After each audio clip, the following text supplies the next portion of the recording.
welcome to the Deep Dive. We're jumping right into the source material you shared with us today, looking at, well, something we all probably do, or maybe don't do, every single day. Breakfast.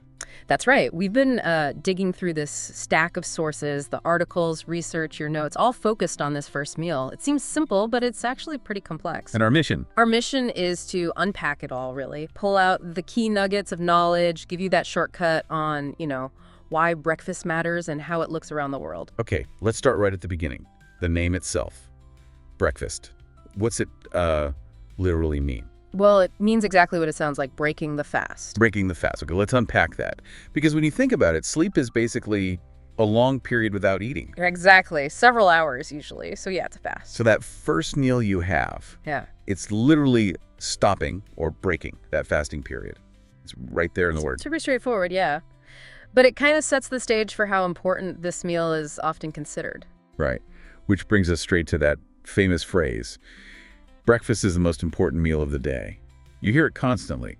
But why? Do the sources actually back that up? They really do, actually. The research we looked through points to some pretty compelling reasons, like eating a healthy breakfast seems to jumpstart your metabolism. Okay, gets things going early. Yeah, helps your body start processing energy efficiently, right from the morning. Makes sense. And it's not just physical energy. No, it's crucial for your brain, too.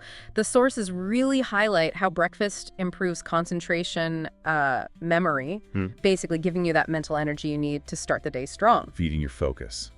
Got it. What else did the sources mention? Well, there's a link to maintaining a healthy weight.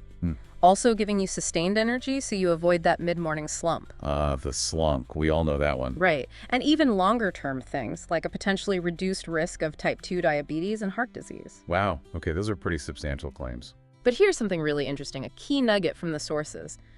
People who eat breakfast regularly, they're not just doing that one healthy thing. They seem more likely to make healthier food choices, like throughout the whole day. Oh, interesting. So it sort of sets a positive pattern. Precisely, like setting a healthier trajectory for your eating habits for the rest of the day. And on the flip side, skipping breakfast. Yeah, what happens then, according to the sources? Well, the sources note it can lead to feeling super hungry later on, which might cause overeating. Okay. Plus low energy levels, and it can even impact your mood, make you feel a bit, down or irritable. So it's not just about missing food. It can have these knock-on effects that follow you through the day. Absolutely. So thinking big picture here, based on this material, breakfast really acts as essential fuel. Not just physically, but for your brain, your mood, maybe even your decisions all day. That's a great way to put it. It prepares you for what's ahead. And speaking of different ways of doing things, the sources take us on this amazing tour around the world. It shows that breakfast is definitely not just one thing. It's like a window into different cultures. Oh, absolutely. The diversity is just fascinating. It reflects everything, local ingredients, climate, history, daily life. So give us some examples that jumped out from the source material. Okay, let's start somewhere familiar for many listeners. In the United States and Canada, you often see those sweeter options, like pancakes with maple syrup. The classics. Right. Alongside savory stuff like scrambled eggs, bacon, toast, and usually coffee or orange juice, a pretty standard combo. Sounds about right. Then you hop across the pond to the United Kingdom, and there you find the famous full English breakfast. This one's quite the lineup. Yeah, what's typically in that? According to the sources, eggs, sausages, baked beans, grilled tomatoes, mushrooms, toast, and often black pudding. Black pudding, right. That's a type of blood sausage for those who might not know. Exactly. Often served with tea. It's a very hearty start. Definitely sounds filling. Okay, where next? Let's go to India. The sources highlight huge regional differences there. So in the south, you might have dosa and sambar. That's like a savory crepe made from rice and lentils, served with a lentil-based vegetable stew. Okay, very different flavors already. Totally. Then in the north, maybe paratha, that's a flaky flatbread, often served with yogurt.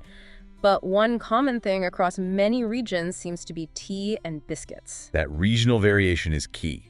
Shows how local foods shape the meal. Absolutely. Then think about Japan. A traditional breakfast there is quite different again. Often rice, miso soup, maybe some grilled fish, pickled vegetables.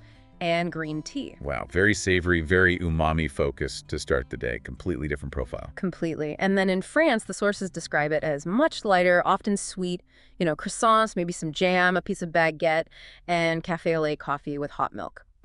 Perfect for dipping the croissant. Exactly. Meanwhile, over in Mexico, you might find things like chilaquiles. Oh, I love chilaquiles. Remind us what they are. Yeah, they're great. Fried corn tortilla pieces, simmered in salsa, often with cheese, maybe eggs or chicken. Plus, you'll see eggs, other tortillas, beans are common too. Another savory, pretty substantial start, often with that corn and bean foundation. Right. And one more from the sources, the Middle East. Their breakfast might be a spread. Think hummus, olives, pita bread, different cheeses, maybe some labneh, and usually tea, often quite communal. Wow, what an incredible range, from light and sweet to really hearty and savory spreads. What's the big takeaway from seeing all this variety? I think it's how deeply breakfast is tied to, well, identity and place. Good. The sources really show these meals aren't random. They evolved from what was available locally, the kind of work people did, cultural traditions. It's a small meal that tells a big story. That's a great point. And connecting that cultural stuff to just, daily life.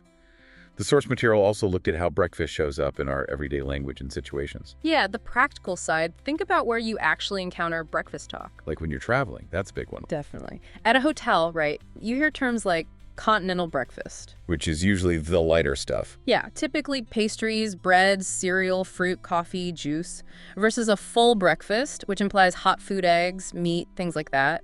Or you might just head to the breakfast buffet. Right. Or just at home. This simple stuff like, what's for breakfast? Or, hey, breakfast is ready. So common. And if you're rushing at a cafe, you might order something to go, maybe a breakfast sandwich or coffee and a pastry. And the sources mention that classic at-work exchange. Someone asks, did you eat breakfast? And the answer is often, nah, I was running late, or just grabbed coffee. We've all been there. And then there's the weekend version mentioned. Yeah. Brunch. Ah, yes, brunch. That leisurely weekend meal, kind of blurring breakfast and lunch, eaten later. People specifically plan to meet for brunch, maybe for waffles and mimosas or something like that. It shows how this meal fits into our lives in different ways, doesn't it? From a quick fuel up to a whole social event. Exactly, and understanding these different contexts helps you, navigate those daily interactions. Okay, so beyond the cultural and social aspects, the sources also boil things down to some practical tips for your morning routine, focusing back on those health benefits we talked about earlier. Yeah, these were pretty concise tips drawn from the material. First one, super simple. Drink water when you wake up. Hydration first, got it. Then the suggestion to actually eat something within the first hour or so of waking ties back to that breaking the fast idea. Don't wait too long. Right, get your system going. And what should you eat? Well, the sources recommend focusing on protein, fiber, and healthy fats. These things give you sustained energy and help you feel full longer. Which implies you should probably limit. You limit the added sugar. Too much sugar can lead to that energy spike, and then the crash later. Exactly what you're trying to avoid with a good breakfast. Makes sense. Solid practical advice. And there was one other tip mentioned, kind of a meta one. Yeah, using the time well. The sources suggested maybe using your breakfast time for a bit of learning, like listening to something informative. Like perhaps this deep dive right now. Exactly.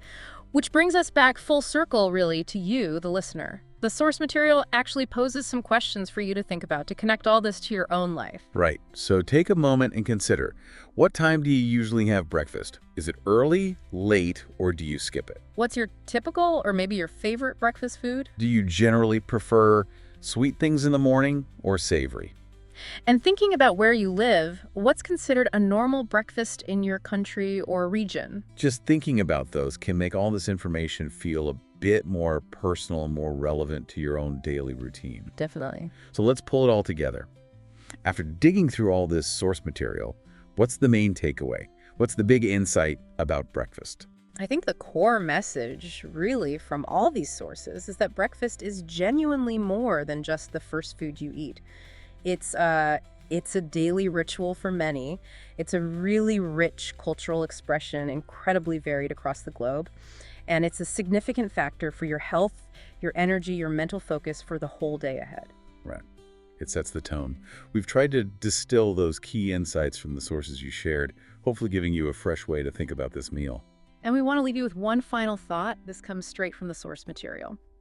Tomorrow morning, try paying a bit more attention. Consciously observe and maybe even describe your own breakfast. What are you eating? How does it taste? But also, how does it make you feel afterwards? It's a simple idea, but it could bring a new awareness to a part of your day that maybe just happens on autopilot sometimes. Thank you for bringing these sources to us, and thank you for joining this deep dive into breakfast. Yeah, thanks for listening and sharing your curiosity with us. Until the next time, keep exploring, keep questioning, and keep learning.